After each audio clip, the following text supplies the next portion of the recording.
सा अमल आपका काम आता? मरना है, इसमें कोई शक नहीं। वो अलग बात है कि हिंदू भाइयों के यहाँ 7वें जन्म का अकीदा है, मुसलमानों के यहाँ 7वें जन्म का अकीदा नहीं है। मुसलमानों के यहाँ एक ही जन्म का अकीदा है कि माँ के पेट से आए इस धरती के ऊपर, जो भी अमल हमने किया अच्छा या बुरा, उसके बाद फिर हम मर कर जाएंगे तो अल्लाह तबारक व तआला के सामने ला युगादिरु सगीरतन वला कबीरतन इल्ला अहसाहा, हमने जो भी अच्छे बुरे काम किए अल्लाह तबारक व तआला उसको खोल देगा। अल्लाह तबारक व तआला के सामने वो पूरा हमारा रिकॉर्ड, जैसे कैमरे के अंदर मेरी स्पीच कैद हो रही है, आप सबकी शक्लें उसके अंदर कैद हो रही है, ऐसे ही हमेशा 24 आवर्स 24 घंटे ला युगादिरु सगीरतन वला कबीरतन किरामन कातिबीन यअलमूना मा तफअलून। मेमोरी लेकर, कैमरे लेकर बैठे हुए, हम कोई अच्छा काम करते हैं फौरन लिख लिया जाता है, हम कोई अच्छा काम करने की नीयत करते हैं फौरन लिख लिया जाता है, लेकिन हम जब कोई बुरा काम करते हैं तो नहीं लिखा जाता फौरन, बल्कि दाएं जो एक फरिश्ता बैठा है, फरिश्ता, तो ये बाएं वाले से कहता है कि रुको इसने गुनाह किया है लेकिन अभी लिखो मत। दाएं वाला कहता है अभी रुको, थोड़ा पेशेंट रखो, सब्र रखो, हो सकता है तौबा कर ले। इंतजार में होता है बाएं वाला फरिश्ता कि ये बंदा तौबा कर ले, कुछ गलत किया तो तौबा कर ले, अल्लाह से रोए गिड़गिड़ाए तो अल्लाह तबारक व तआला उसको माफ कर देंगे। वो लिखता नहीं, लेकिन जब बंदा गुनाह करने के बावजूद भी गुनाह करते हैं तब भी इतराता है, I am a don, I am a mukhiya ji, मैं मुखिया जी। मुखियागिरी खिसक जाएगी, 5 साल का लिमिट होता। जब डंडे पड़ेंगे अल्लाह तबारक व तआला के दरबार में, जब सबको धान चावल निकाल कर देना होगा गरीबों का, महानंदा बेसिन ये बांध दिया जाता तो आज हमारे सीमांचल के अंदर गरीब नहीं मरते, लेकिन पैसा निकाल निकाल कर खा लिया जाता है, गरीबों को सैलाब में डूबने के लिए छोड़ दिया जाता है। पूछा जाएगा, अल्लाह पूछेगा कि सीमांचल वाले तुम लोग हर साल सैलाब में तुम्हारा धान चावल कहाँ जाता था? तो आप कहेंगे कि सैलाब में। सैलाब कहाँ से आता था? पानी नेपाल से आता था। क्यों महानंदा बेसिन नहीं बांधा गया?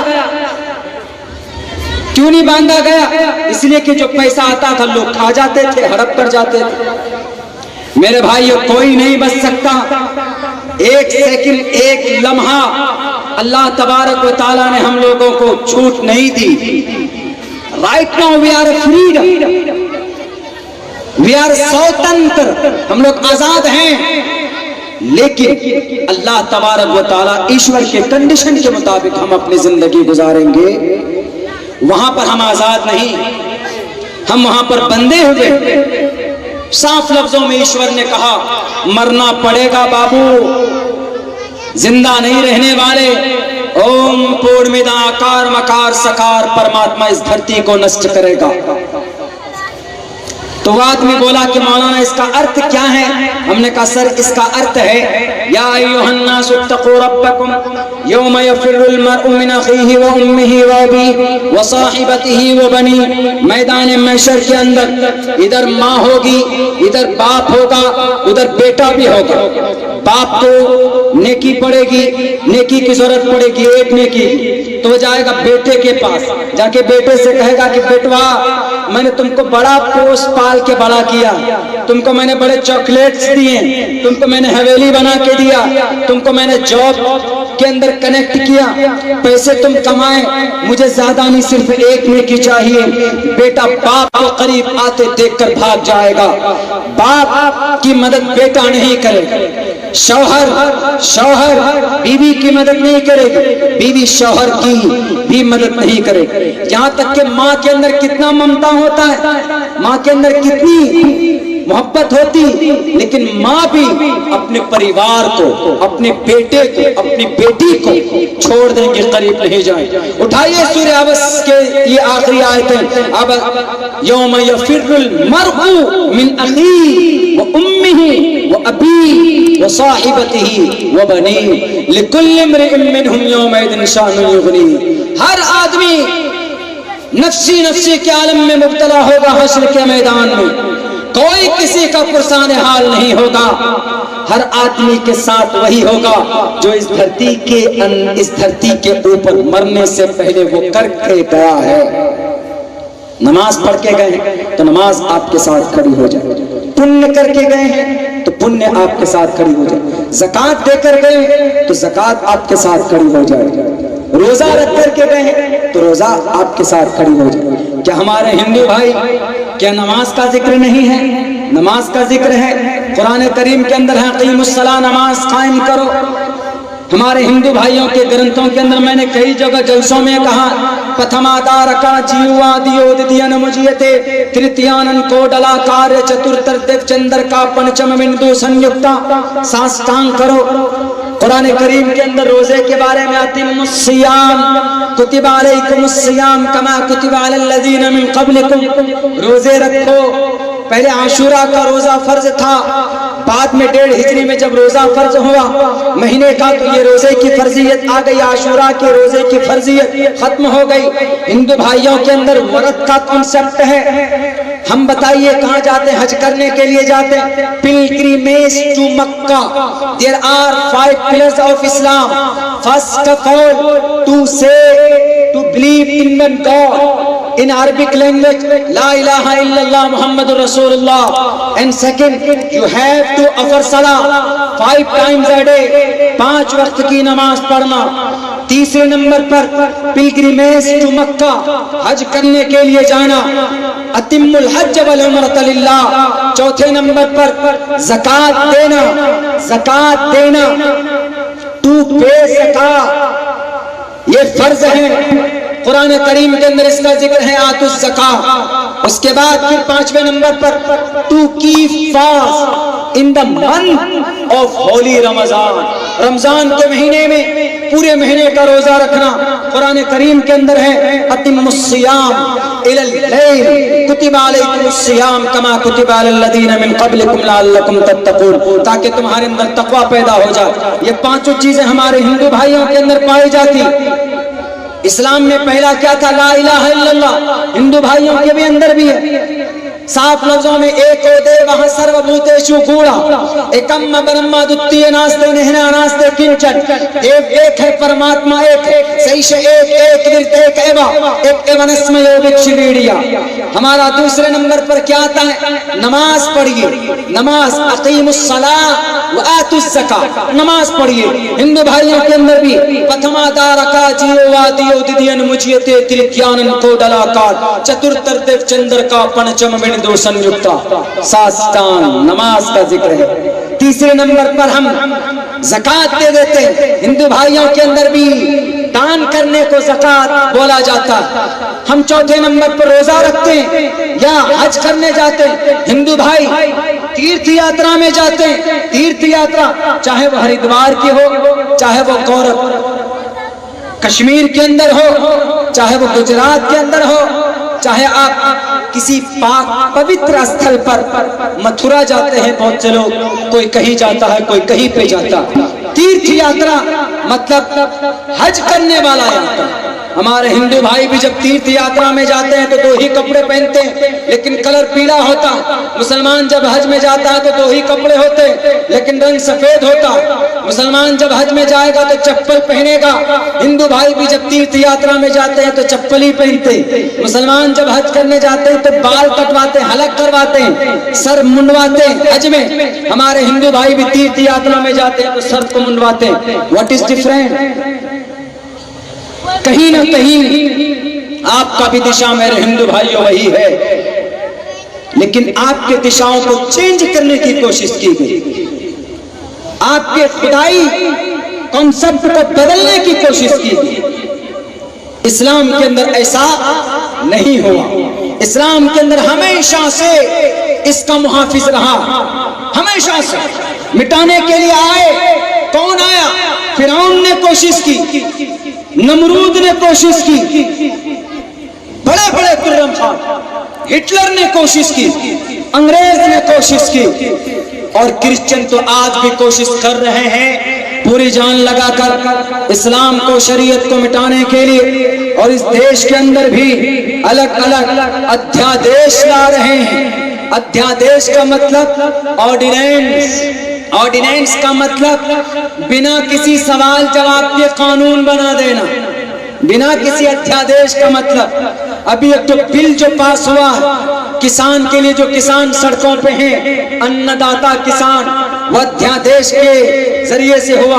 सवाल जवाब बाद में, सवाल जवाब कुछ नहीं, पार्लियामेंट में डायरेक्ट कानून, उसी को अध्यादेश बोलते हैं। अध्यादेश लाकर, ऑर्डिनेंस लाकर, एक बिल के ऊपर ऑर्डिनेंस लाया गया तलाक के ऊपर। कोशिश की गई तलाक को बदलने की, कर लो कोशिश, शरीयत हमारी नहीं। मैंने तो दावा करके कहा था, अरे आप तो दूर की बात, आप तो शरीयत को नहीं मानते।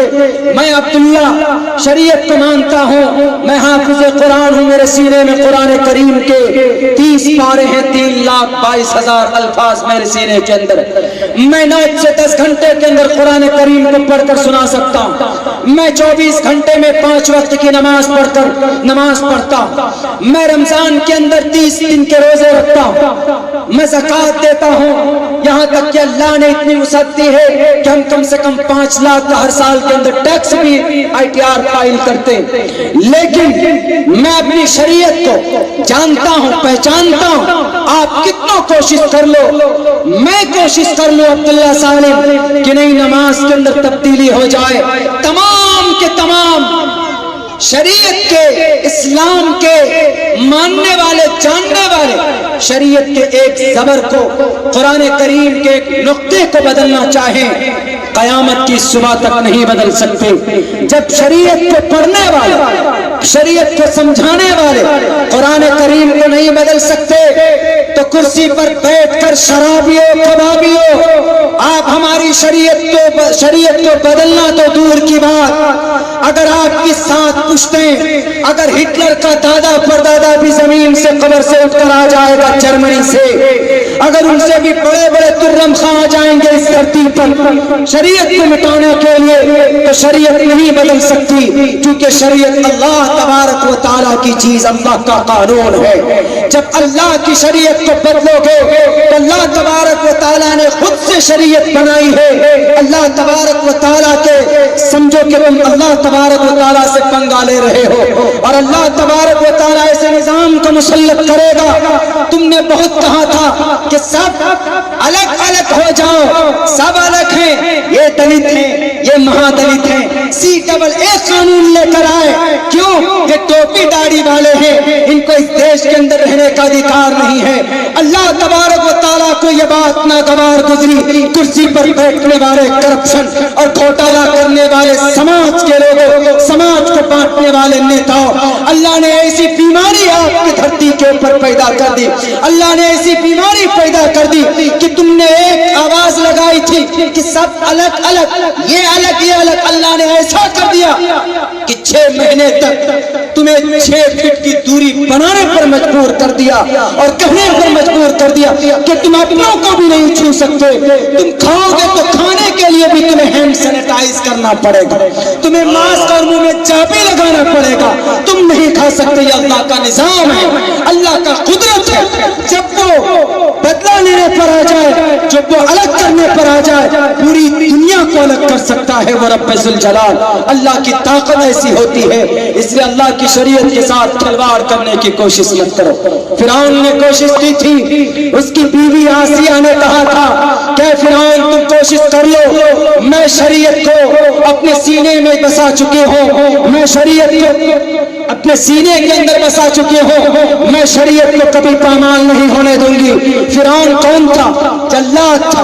फिरौन ने कहा मेरी प्यारी बीवी, मैंने तुमसे शादी की है, लव मैरिज की है, यू आर सो ब्यूटीफुल, आप बहुत ज्यादा खूबसूरत हैं, मैंने शादी किया आपसे, लेकिन आपने अल्लाह को माना, आपने मूसा के अल्लाह को माना, मैं तुम्हें नहीं बख्शूंगा, तुम मेरे कहर को नहीं जानती। उन्होंने कहा कि मैं शरीयत, अल्लाह की शरीयत को मैंने सीने से लगाया। कितनी ताकत है फिरौन तुम में, आजमा लो, कोशिश कर लो। उन्होंने कहा कि ठीक है, मैं तुम्हें दिखाता हूँ। फिरौन की बीवी ने जिस खादिमा के कहने पर इस्लाम लाया था, उस खादिमा के 2 बच्चे थे मासूम, छोटे छोटे। एक बच्चा मेरे ख्याल से 2.5-3 साल का रहा होगा और सबसे छोटा बच्चा शायद साल भर का रहा होगा।